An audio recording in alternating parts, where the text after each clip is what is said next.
Take a look at the artwork and like it all, like there's like some puns in here and stuff. It's quite delightful. Next card, Parlor of Persuasion.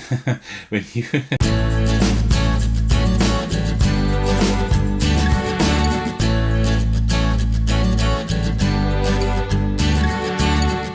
Hey everyone, this is Thecos, and as some of you might remember, I have just recently posted an unboxing of a Game Crafter delivery that I received, and Deckula was one of the games. I now want to play through all the games on my channel. It will take a while to have played through all of them, but just game by game, I'm getting through that. And today I will start with Deckula because this is actually one of my favorites of that little delivery that I got, or like actually quite a large delivery. This is by Dr. Mindflip, and this was actually part of, I think, the 2021 Print and Play Game Design Contest hosted on BoardGameGeek. And Matt, one player, a YouTube colleague of mine, he covered that back then. And now we have like this nice version here that you can get off Game Crafter. And now I thought, you know what, now I'm gonna get into this, and now I will actually get this, and I'm glad that I did. Let me show you how this actually works. I will not have a setup montage today because setup is really quick and easy. So you have all the rules in here, which is pretty cool. I really like that. I like because the rules are simple. Were the rules too complex, I would have enjoyed like cards rather with like the rules on there. I think I still would enjoy that, but it's well done here. You know exactly how everything should look like, so that is fine. So what we do is we have our energy here. We will start with 2 energy, and we'll just put that here in the top right. And then we have the Home Sweet Home card. We will just put that aside for now. And then we have like the cards with the red banner. These are the visitors. And these visitor cards, we will now take a look at the difficulty mentioned up here. I will play for you. We have beginner, hard, and harder. I have won a hard game, but I have also played. You know what? Let's play a beginner game for now. I will show you how that works. I can also like play a hard or even harder game at some point to show you how that works. But I think I just want to give you an idea of how the game works, so I will just do a beginner game. And for that, we find the Hapless Vagabond, then the Curious Quantrell, right there. Then we also have the Furious Farmer right here, the Vengeful Villager, and just any random visitor card. Let's just take this one here without looking at it, so we can be surprised. So what we do is now we take all of these cards here and we will shuffle them into the deck with the Home Sweet Home card. So let me just stick them into random places here for now, and then we will give it just a quick overhand shuffle. That should be just fine. We don't need to make a science out of that. Oh, come on. Oh, oops. There we go. Like that. And then we don't need the rules here because we know how it works. Well, you don't know yet maybe, but I will just show you. Then we do just a quick overhand shuffles here. And at the end I will actually give you like a small review of the game, so you know how much I like it or not like it. Well, I have spoiled already that I don't necessarily hate the game. Okay, like this. And then we just put the draw pile right here. And we also have a discard pile that we would just put below it, also face down, so we don't know what is exactly in the discard pile. And that is already the setup of the game. How the game works is really simple. We win the game if we get to the end of the deck. That's it.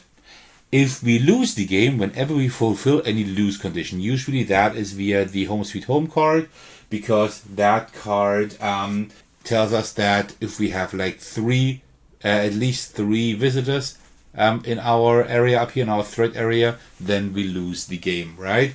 That is normally how you lose the game. Okay, so what we do is we draw a card and we take a look at it. Here we have the Tragic Accident. And what we do with each card that we draw, either we keep it and put it into our home area here, but that costs us 2 energy. The other option is to discard it face down here and gain 1 energy. Right? So either discard it for 1 energy or buy it, so to speak, acquire it for 2 energy. That is pretty much how we do that. And we put that in the home area. As I said, this is the home area down here. Up here is the threat area with the visitors. So we have tragic accident. If there are no cards below this one, when the next visitor is drawn, immediately place them below this card. So we can immediately discard a villager under here. And then the villager does not count anymore. That is actually a pretty good card. It is not the best thing to actually buy the first card, because then we need to skip the next 2 cards to regain energy. But I will put it in my home area. I will buy it. So now we have 0 energy. And the next card I will not be able to buy now, right? So there are 2 options that we have. And we can't buy the cards, in my opinion. Either we can still read the card and kind of see what it could do, or we can just discard it, whatever, we don't need it. But I should take a quick look what it does, because there are specific cards that let me get cards from the discard pile. I think there's 1 card at least in there. So an odd welcome. Place under a card in your home. That card may not be targeted by Vengeful Villager or Furious Farmer. It is also immune to the effects of Bad Air Day and number 1 fan or fang. So this could actually like protect a few cards that we have. But well, I will discard it and gain 1 energy here. Alright, so the Beast. If Fielded Lair is in place this card under it, ignore the following. So this actually works with Fielded Lair and with Feast for the Beast. To be honest, I've played this game several times now, quite a few times, and I've never worked with this combination. But this card now has an eye symbol here, as you see, right? So we need to put it here in the bottom, right? Unless the card says otherwise. And the card says if Fielded Lair is in play or if Feast for the Beast is in play, which both are not the case. And then it says otherwise discard this card. So usually with the eye symbol, we would have to put it here in the bottom row in our home section. But since none of these options are actually valid here, we just oops. Well, that was great. We just discard this card. Oops. Okay, there we go. And then we don't get energy because we didn't discard it by our free will, so to speak. Feast for the Beast. That's actually the card that would work with that. If your lair is ever in play at the same time, you must immediately place this card under it. I have no idea. I have not played this combination yet, and we cannot buy it anyway, so I will just discard it right here. Okay. Take a look at the artwork and there's like some puns in here and stuff. It's quite delightful. Supper is served. Placed beneath any visitor in the threat area, they no longer count toward the number of visitors for the effect of Home Sweet Home. This is a really good card because we can just disable a visitor. But this card, we can buy it, but it has like this immediate effect here, right? This means we need to place it beneath any visitor now, and we don't have a visitor. We don't have one, right? So it doesn't help us. So I will gain the energy in hope that we might be able to get it back later. Maybe. Trophy Gallery. So now we have cards with the stamp up here. And the stamp symbol in the top left tells us how many points we get when we actually win the game. So we win the game, win-lose condition, clear cut.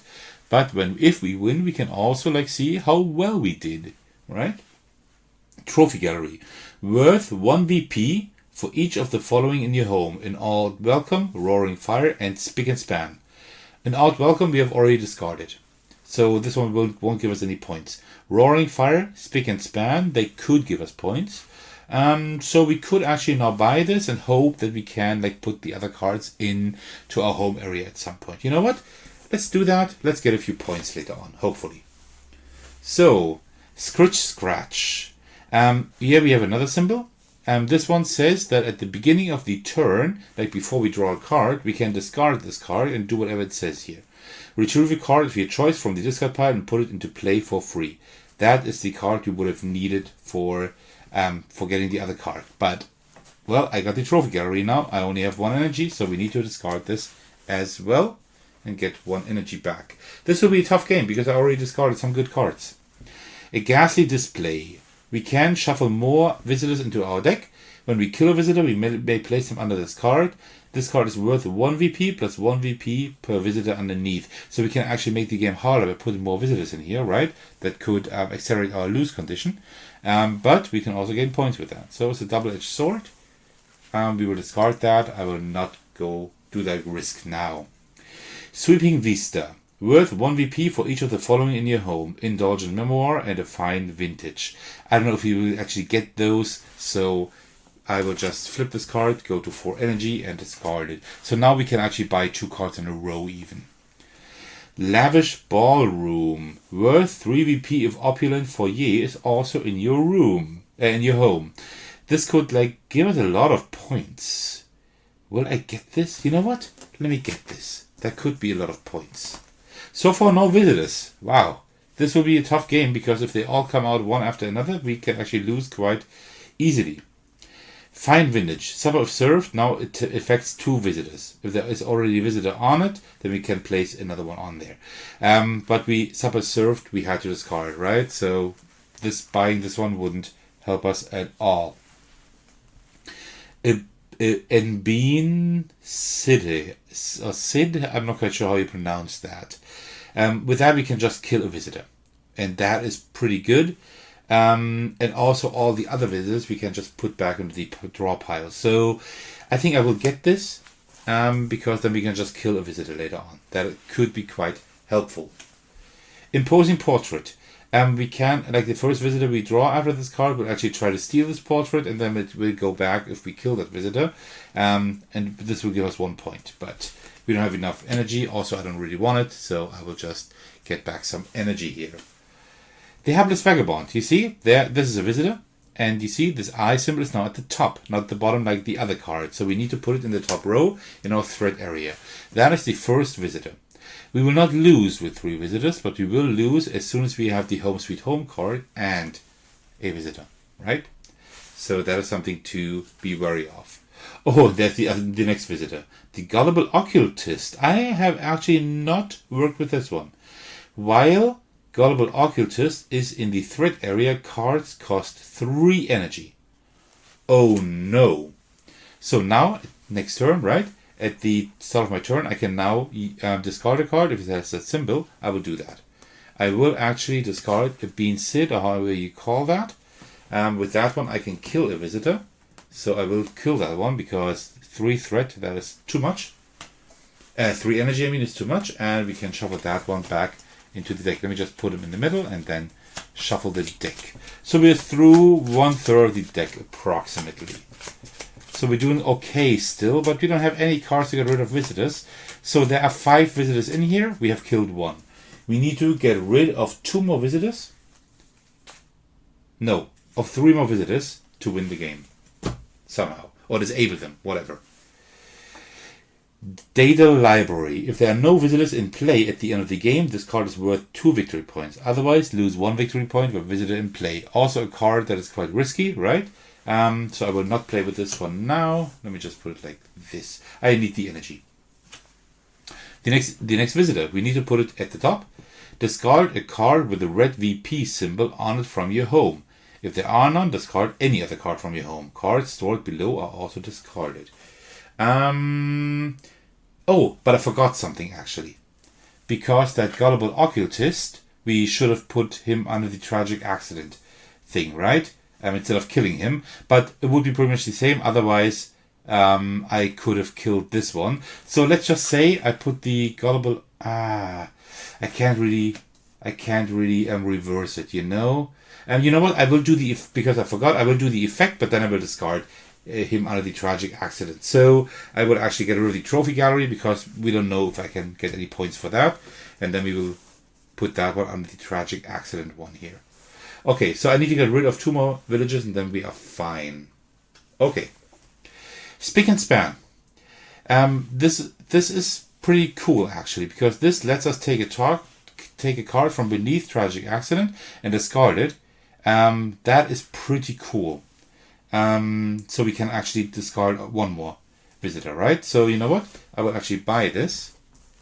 And then at the beginning of my next turn, I will discard this card instead of getting that victory point in order to discard that villager under tragic accident, as it says here, because then we can put another villager there. Alright, so let's draw the next card. That is Furious Farmer. Oh, that one is pretty tough because it would make us discard a card without a red VP symbol. But It says here, if there are no cards below this one, when the next visitor is drawn, immediately place them below this card. Ignore any effects on that card. So we can just ignore that effect, luckily. That is good. So now it will be kind of hard to lose. We have 3 visitors in there. We just need to get rid of 1 somehow. If we can do that, perfect.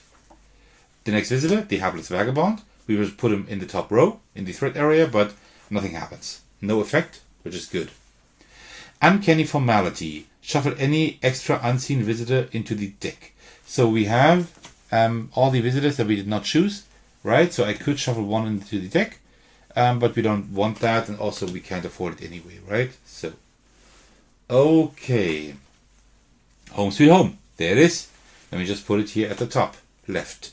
If there are ever 3 or more visitors in the threat area at the same time as this card, you lose immediately. Okay, let's see.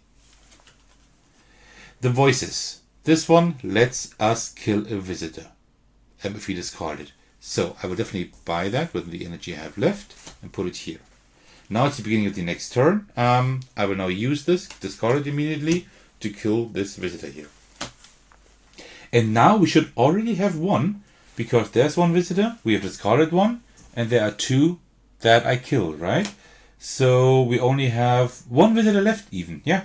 So I should already have 1, but let's just continue. Indulgent Memoir. Remember, we want the opulent foyer later on for more points. This one here. Either we discard this card and draw again, or we keep this card in our home for free, but lose immediately if the next card drawn is a visitor. We have 1 visitor in here. The chances that the next one is a visitor is pretty low. So, and this one doesn't cost anything. So I think I will actually keep it for these 3 points and hope the next card is not a villager. Okay, it's not a villager. So, wonderful. So we don't lose immediately. That would have been kind of tough, but we get these 3 points at the end. That is great. If Home Sweet Home is in play, shuffle it back into your deck. Well, we don't have any energy anyway, so we will just discard this one. Okay. Roaring Fire. Place the next visitor drawn under this card. They are blanked while here. If another visitor enters your home or threat area, play them as usual. Play the visitor kept below and discard this card. Blanked is a term that I haven't explained yet. That means that the card is pretty much like invisible, right? It has no effect, no victory points, and also no name. That means blanked. But, well, we don't have enough energy anyway. Let's just now maximize our points, because we should already win. When you draw a visitor card, choose. Play them as normal, or exchange them for a random visitor card from those set aside during setup. Well, we don't need any of those. We just need stuff with points. Yes, Master, let us kill a visitor, which is cool, but we don't need to kill a visitor at the moment. So let's just like get a lot of energy, and then we can like buy some cards with victory points, such as that one. Place under a visitor currently in play. If that visitor is killed, move Gloating Apparition to your home. It is now worth 1 VP. We don't have a visitor at the moment we can place it under, so we can't take it, unfortunately. The Tasting Room. If a fine vintage is drawn, place it into your home for free. We already discarded a fine vintage, but I can still buy this card because, go back to 3, because it gives 1 point. We will now just collect points here. Okay, next card. Noxious Odors. If Dribbly Candles is currently in your home, place the next card that you draw without an icon into play for free. But we don't have Dribbly Candles. I will just discard this and go back to 4 energy. The Clock Strikes 13. Look at the next 4 cards and return them to the top of the deck in the order of your choice. We don't need to do that, but we can just keep the victory point, I would say. So let's go back to 2 and take this one. Moldering Boudoir. Place the next visitor drawn under this card. They are blanked again. We could get this one for 1 victory point, but actually I only have 2 energy. Let's just see, maybe we can get a card with more points. Oh, we have the next visitor, the Curious Quantrell. Dribbly Candles, that is what worked with Noxious Odors, right? So if I have either of those and then I take the other one, then I can place the next card for free into my home. But it doesn't help us at all, so I will just discard it for some energy. Sadistic contraption, kill a visitor. We could get that just to kill her, so we don't have any visitors here, but it's okay. That one visitor is not gonna be that bad for us, right? Dracula will be able to work with that. Opulent foyer, we need that one, because that one is worth 3 points if we have the lavish ballroom, which we have, and that one will be worth 3 points if we have that one. So these two give us like 6 points together. Let me just put them like this. That is a lot of points we get here. That might be the game with the most points. I don't know. Let's see. Fetid Lair. This only works if we have the beast, but the beast we already discarded, so we don't need that as either. So we have 4 energy and 3 cards. So this one is the Hall of Mirrors. Move any visitor currently in play to the bottom of the deck. We could do that, but you know what? I will just buy this for this 1 point. And put it anywhere. Doesn't really matter. Next card. Parlor of Persuasion. when using the effect of Yes Master, you may pay 1 energy instead of discarding it. Yeah, but doesn't help us either, so let's discard that one and hope this one gives us points. It does. Sinister Oratory. When you draw the voices, which we just had a little while ago, discard it and activate its effect. If there are no visitors in play at that time, you must discard both voices and this card. But we don't have to, so I will just buy this one. And I have 1 energy left. Wonderful. And we got through the end of the deck without losing. So we were quite lucky because I was able to actually get rid of 2 visitors with the Tragic Accident card. So, and that is how the game ends. What we do now is, now we count up all our points here to see how well we did. So we only get points for these, like 3 points each, right? Then another 3 points, that's 9, 10, 11, 12, 13. So we got 13 points, which is quite a lot, to be honest. Let's just have a cup of tea, and then we will check my other scores I had before. Actually, the tea is still quite a bit hot, but that works. Okay, so let us... Oh, another video was just released. So, let me just check out Deckula here. And my best score so far was 12 points. Yeah, so far my best score was 12 points, and this is 13. So, I actually beat my own score. We would have lost, for example, if ever anything like this happened. Home Sweet Home and at least 3 visitors in the threat area. That's how we would have lost. So now you may think, okay, but that was a pretty simple game. Yeah, well, I played on easy, on beginner, and I had quite some luck with the cards. And I think I managed them quite well also. But there are more difficulties here, like with hard or even harder, then you get, like with hard, you get like other different visitors, like 3 specific ones. And no, you actually get only 2 specific ones and 3 random visitors. And with harder, you get like 5 visitors, random ones. Or you can even make it harder. You can put like more visitors in here, and they have like really really bad effects. Part of some of them at least, right? With this one, you need to shuffle 2 more visitors into your deck. This is tough.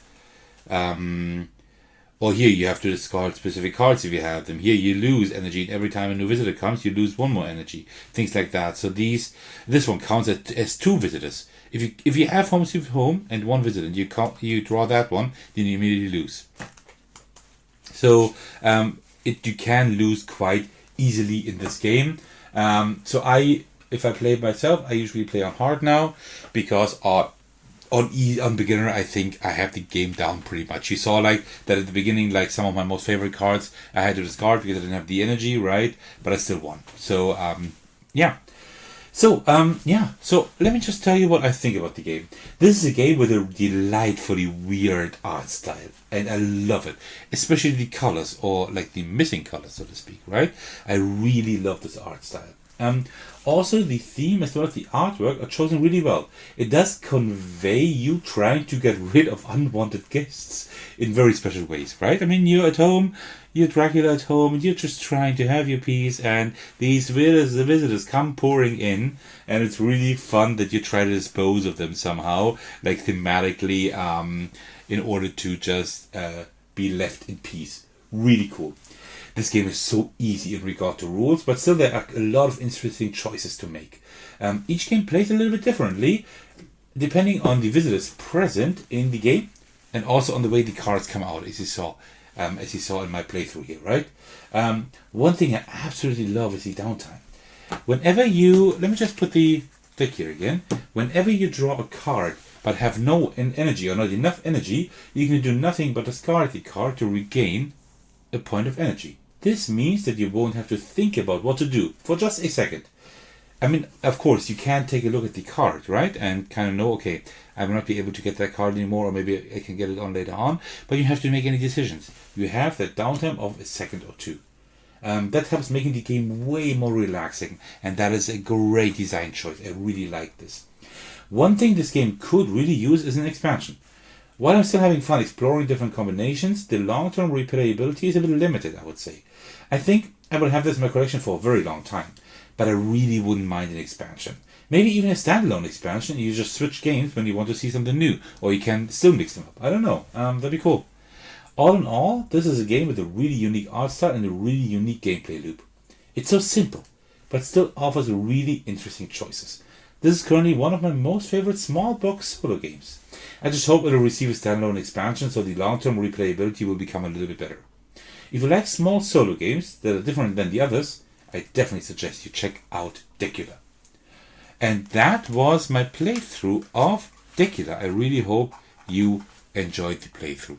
As usual, I would like to thank all of you for your support, especially my patrons who are generously supporting me on Patreon. The biggest shout out goes out to Thecos, who's clearly my biggest supporter. Thank you so much for that as well. If you would also like to support me there, why don't you get over to Patreon and check out the tiers I've come up with. But I'm happy for any kind of support, including likes, comments, and even subscriptions. That just makes me very happy and my channel grow. And you can also join my Discord server in case you would like to hang out with me and my community. Alright, thank you so much for watching. I will see you in the very next video. Take care everyone, stay safe, and cheers.